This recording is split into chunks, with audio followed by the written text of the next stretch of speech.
লালবাগ থানার হত্যা মামলায় সাবেক মন্ত্রী কামরুল ইসলাম 3 দিনের রিমান্ডে। অন্যদিকে সাবেক সংসদ সদস্য হাজী সেলিমের ছেলে সোলাইমান সেলিমকে 4 দিনের রিমান্ডে পাঠিয়েছে আদালত।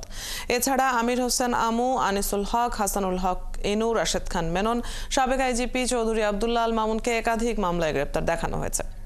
আদালত থেকে সবশেষ খবর নিয়ে যুক্ত হচ্ছেন সহকর্মী নিবিড় সাহা। নিবিড়, কামরুল ইসলাম, সোলাইমান সেলিম ছাড়া আর বাকিদের ব্যাপারে আদালতের পর্যবেক্ষণ কি? এছাড়া আজ আর কাউকে হাজির করা হবে কি আদালতে? অদিতি, আজকে সকালেই কিন্তু আসলে সরকারের বেশ কয়েকজন প্রভাবশালী এমপি, মন্ত্রী এবং আওয়ামী লীগের নেতাকে কিন্তু আসলে আদালতে তোলা হয়েছে। সাবেক সরকারের যারা প্রভাবশালী এমপি, মন্ত্রীরা ছিলেন তাদেরকে আদালতে তোলা হয়েছে এবং যাদের এ পর্যন্ত যারা গ্রেপ্তার হয়েছেন পুলিশের হাতে তাদের বেশিরভাগকেই কিন্তু আজকে আদালতে তোলা হয়েছে। আমি যদি এক নাগারে একটু বলি যে লালবাগ থানার একটি হত্যা মামলায় সাবেক মন্ত্রী অ্যাডভোকেট কামরুল ইসলামকে 3 দিনের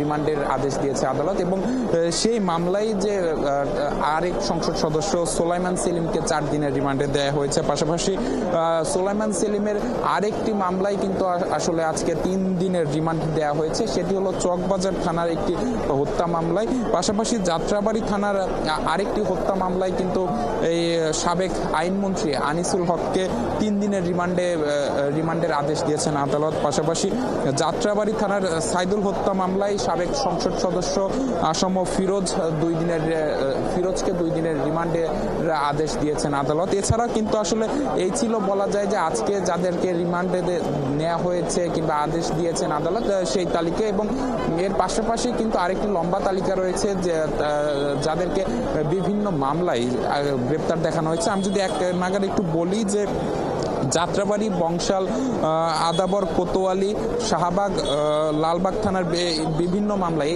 কয়েকটি থানার বিভিন্ন মামলায় যাদেরকে গ্রেপ্তার দেখানো হয়েছে তারা হচ্ছেন সাবেক আইজিপি চৌধুরী আব্দুল্লাহ আল মামুন, সাবেক সংসদ সদস্য সোলাইমান সেলিম, পাশাপাশি সাবেক আইসিটি প্রতিমন্ত্রী জুনায়েদ আহমেদ পলক, পাশাপাশি সাবেক মন্ত্রী দীপুমণি, সাবেক আইনমন্ত্রী আনিসুল হক, সাবেক উপদেষ্টা সালমান রহমান, সাবেক এমপি সাদেক খান, এবিএম ফজলে করিম, রাশেদ খান মেনন, হাসানুল হক ইনু, মনিরুল ইসলাম, আসম ফিরোজ, মশিউর রহমান ও আওয়ামী লীগ নেতা আমির হোসেন আমুকে কিন্তু আসলে গ্রেপ্তার দেখানো হয়েছে। এছাড়া লালবাগ থানার আরেকটি হত্যা মামলায় শাহরিয়ার কবিরকে গ্রেপ্তার দেখানো হয়েছে। এই পর্যন্ত বলা যায় যে আসলে সকাল থেকে মোটামুটি এদেরকে আদালতে নিয়ে আসা হয় এবং কড়া নিরাপত্তার মধ্য দিয়ে কিন্তু আসলে তাদেরকে আদালতে তোলা হয় এবং শুনানি শেষে কিন্তু আদালত তাদেরকে রিমান্ড এবং গ্রেপ্তার দেখানোর যে আবেদন সেটি আসলে মঞ্জুর করে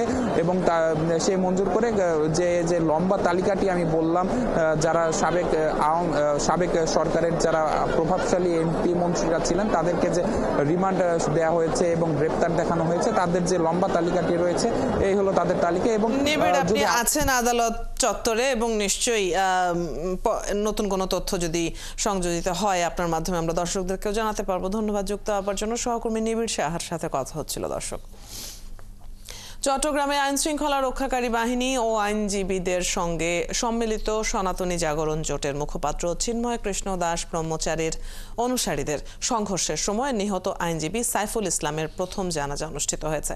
সকালে আদালত চত্বরে তার প্রথম জানাজা অনুষ্ঠিত হয়। এতে অংশ নেন চট্টগ্রাম আদালতের আইনজীবী সহ বিভিন্ন শ্রেণী পেশার মানুষ।